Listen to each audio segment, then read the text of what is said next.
विठ्ठल मंदिर. विजयनगर साम्राज्याचं रत्न म्हणजे विठ्ठल मंदिर. विठ्ठल मंदिर हंपीतील सर्वात भव्य आणि प्रसिद्ध वास्तूंपैकी एक आहे. या मंदिराचे स्थापत्य, शिल्पकला आणि संगीत स्तंभ ऐकताना तुम्हाला काळाचा प्रवास जाणवतो.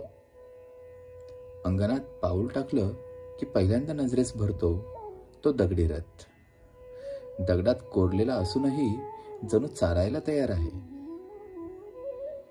या मंदिरातला दगडी रथ म्हणजे त्या काळातील राजवटीचा गौरव आणि शिल्पकलेचा उत्तम नमुना आहे.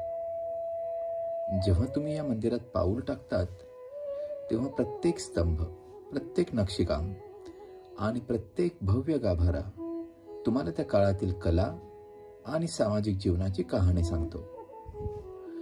संगीत स्तंभांच्या कोमल आवाजात जणू काही प्राचीन संगीत ऐकू येते. हलकासा स्पर्श केला तरी वेगवेगळे सूर उमटतात.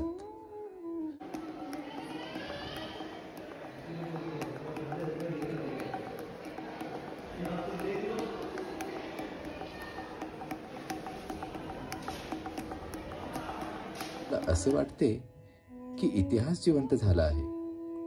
राजे, कलाकार, कवी आणि सामान्य लोक यांच्या जीवनाचा अनुभव येथे प्रत्यक्ष अनुभवता येतो. त्या काळी येथे संगीताच्या मैफिली भरत असत. दगडांनीच सूर आळवले जात असते ही कल्पना जरी केली तरी अंगावर रोमांच उभे राहतात.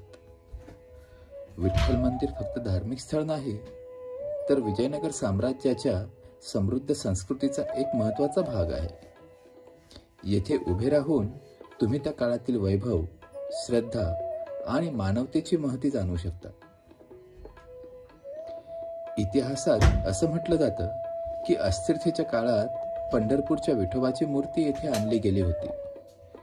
नंतर संत भानुदासांनी ती परत पंढरीला नेली.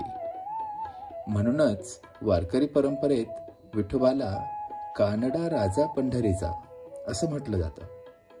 कर्नाटकातील हंपी आणि महाराष्ट्रातील पंढरपूर भक्तीने जोडलेली ही दोन केंद्र.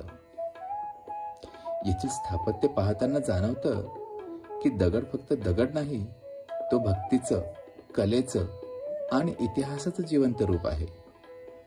हंपीतील विठोबाला पाहिलं की पंढरपूरचा पांडुरंग आठवतो आणि दोन्हींच्या मध्ये भक्तिभावाचा अखंड सेतू दिसतो.